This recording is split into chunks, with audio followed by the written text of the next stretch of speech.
Hey everybody, welcome to today's video. Today's video is going to be a mini series on fuel related problems. I get so many questions with people on rough idling, stalling, hesitation, lean codes, and I'm going to go through a little short video series on fuel related problems, dealing with certain parts. There's a million things that can go wrong. Even though I'm making this video on fuel pressure regulators, there's still lots of other variables involved that I may not cover. So let's get started.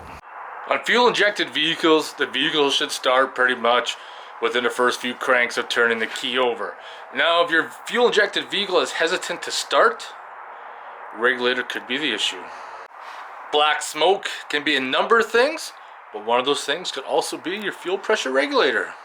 Another symptom is that your fuel pressure regulator is bad if it has a vacuum hose attached to it. In some cases, gas has been sucked up through the vacuum hose. Other symptoms include letting off the accelerator, backfiring, and smell of gasoline, hesitation when you step on the gas pedal. Now I'm going to use my 2003 GTJ as a test dummy because it has a fuel Schrader valve.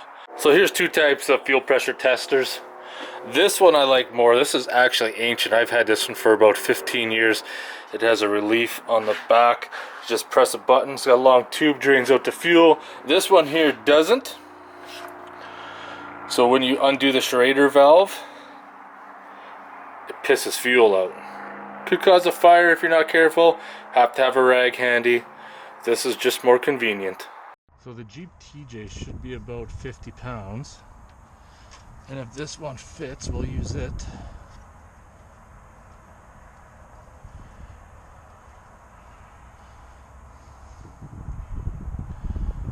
So when I start it up, I should be reading about 50 pounds.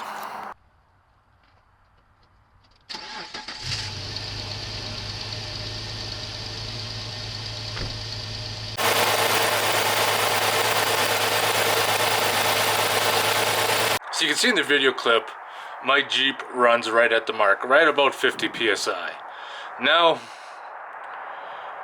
one thing you gotta remember is that with the Jeep TJ, the vacuum line for the fuel pressure regulator is on top of the fuel pump. So disconnecting the vacuum line is not going to be an easy task.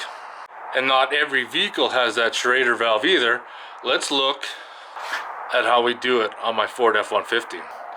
Because it doesn't have that Schrader valve on the fuel rail, which I'm going to use as V-Peak right now to test the fuel pressure.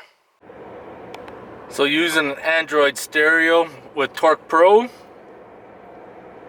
says the fuel pressure in my truck is about 38, 39 psi. Now unfortunately on my Jeep it doesn't have it because I said the fuel pressure regulator is on top of the fuel pump, which obviously is not accessible. So if your fuel pressure regulator is on the fuel rail and it's vacuum operated, you could remove that vacuum line, test that vacuum line for vacuum, and if you have a vacuum tester, you could hook up the tester to the fuel pressure regulator and then apply vacuum and see if it can hold it. So for those with the fuel pressure regulator on your fuel rail that's accessible, when you remove the vacuum line when it's running, the fuel pressure should jump by about, I don't know, maybe up to 7-8 psi. That's a good sign that's working. If your fuel pressure is way higher than what the recommended value is, your fuel pressure regulator is bad. So if your fuel pressure is low, this is where many things come into play. You could have bad injectors that are allowing too much fuel through. You could have a clogged fuel filter, and you could also have a weak fuel pump. So let's go back out to the Jeep. We're going to start it up. We know it runs right around 50 psi. We're going to rev it up a little bit, and we're going to see if the fuel pressure drops.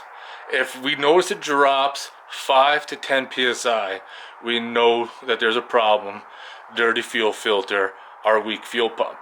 Now, of course, in the 2003 Jeep TJ, there is no fuel filter.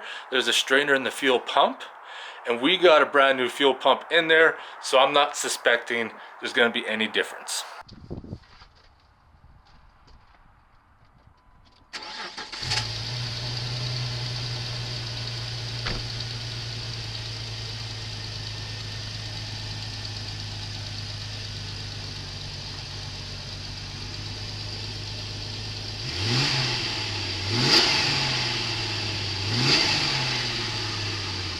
As you just seen in the video, put some load on the engine. The fuel pressure didn't even fluctuate at all. Maybe just a quick blip. Everything is operating as it should. Unfortunately, between both of my vehicles, I was hoping I could have showed you how to do the other test, but unfortunately I do not have the fuel pressure regulator on the fuel rail, so I can't show you those tests. I'm only able to tell you about them, and hopefully for your situation you'll be able to troubleshoot it and figure it out. Anyways, I'm going to end the video here on testing the fuel pressure regulator. Stay tuned to this mini series as we do some more testing on fuel related problems. If you guys have any questions or comments, post them below, and I want to thank you guys for watching.